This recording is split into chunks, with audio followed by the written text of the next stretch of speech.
So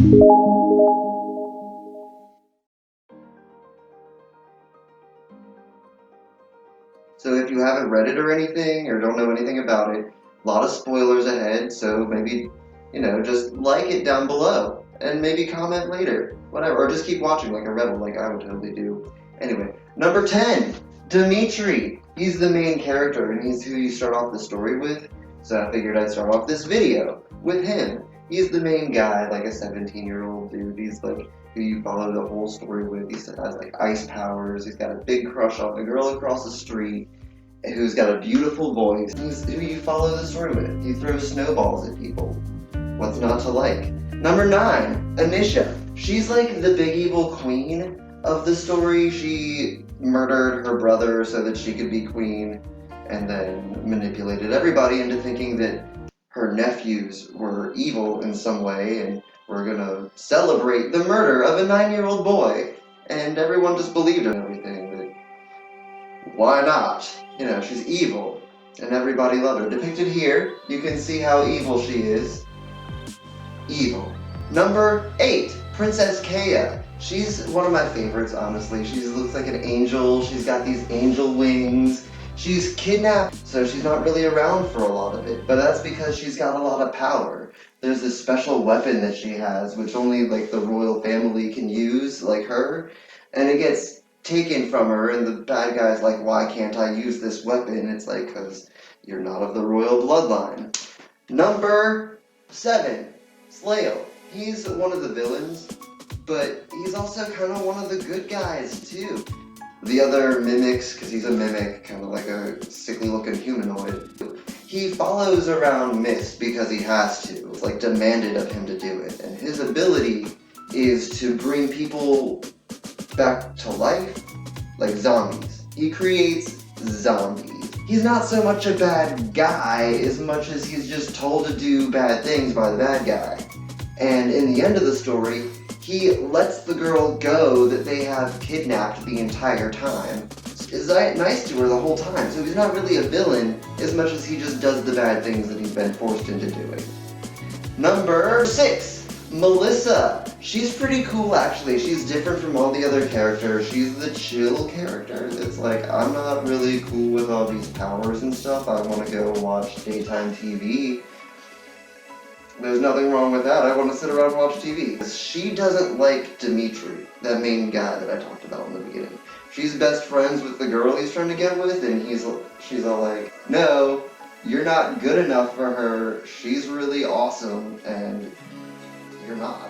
Prove to me that you're awesome, and then maybe I'll change my mind. His whole deal, trying to prove to Melissa that he's good enough for Laura, because Laura's always around Melissa. Number 5. Laura, we were just talking about her, halfway through the video. I figured I'd bring her up. She's really important within the whole story. Her main thing is her voice is really beautiful, unlike mine. I don't know how you're listening to me right now. I can't listen to me for this long.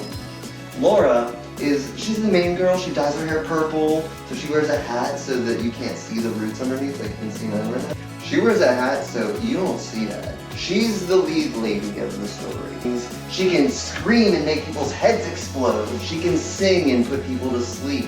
She's got all these different sound-related abilities because sound is her thing. That's her power. Number 4, Melino. He's the time guy. He's wearing a red hoodie.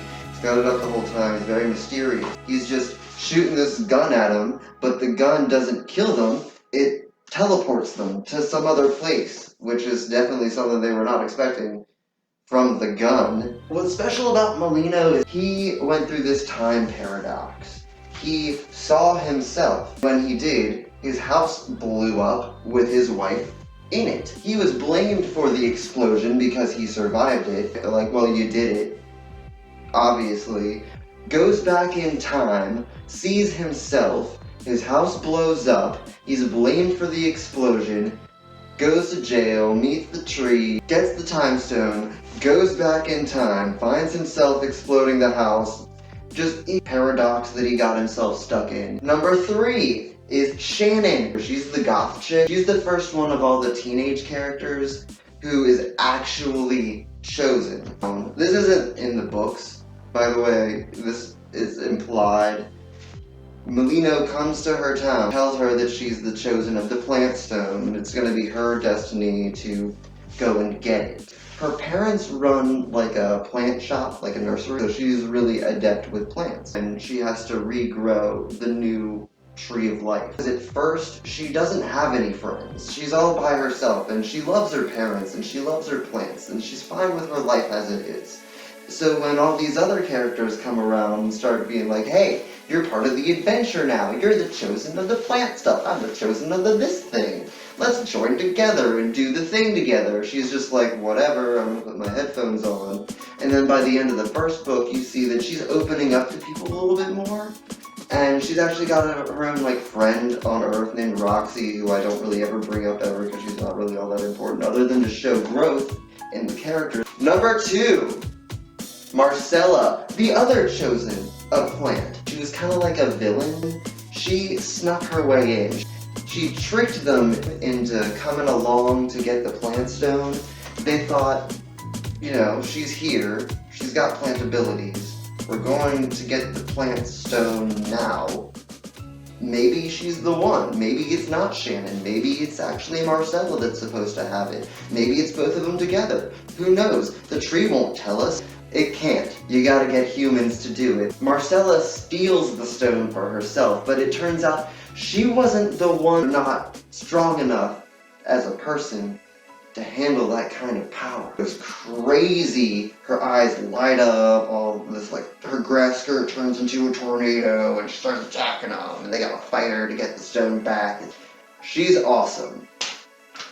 And lastly, number 1. It's me, I'm the coolest character in the book. No, I'm kidding, it's not me, I'm not that narcissistic. It's number 1 is Raleigh, it's actually a girl.